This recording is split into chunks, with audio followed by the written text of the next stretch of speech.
Testimony continued today in the Kofi Goodman murder trial, with the defense continuing to criticize the police investigation which led to Goodman's arrest. Assistant Superintendent of Police Bernard Bonamy was back on the stand today for another round of cross-examination. Fern Carey has more.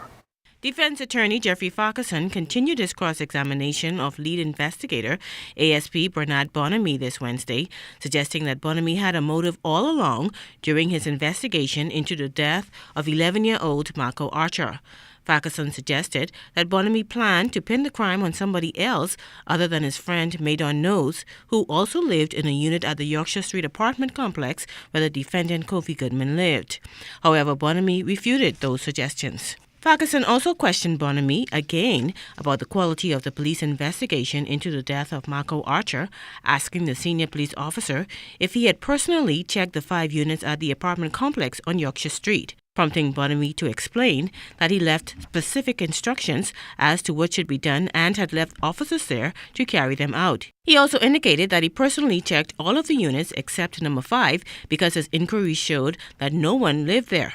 Farquharson also wanted to know if Bonamy could smell a dead body when he arrived at the crime scene back on September 28th of 2011. And Bonamy noted that he was able to smell the body the closer he got to it. And when asked why he had never asked another resident at the Yorkshire Street apartment complex, Senior Police Officer Robert Taylor, who is a relative of Kofi Goodman, how the body could be there and he not smell it, Bonamy said he did not know that Taylor lived there. Now, prosecutors are expected to call about 3 more witnesses, after which they are expected to close their case. Once that's done, the defense is expected to open their case.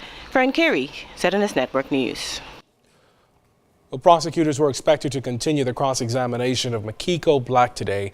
However, the matter has been put off until tomorrow as Black took ill during the proceedings.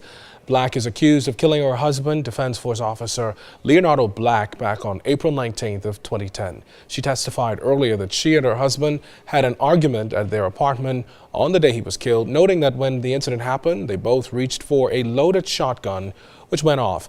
Now, during cross-examination, lead prosecutor Anthony Delaney suggested to Black that her husband had taught her how to use a shotgun during some of her visits to the Defense Force base. But Black maintained that she had never handled a gun. The trial continues before Justice Vera Watkins.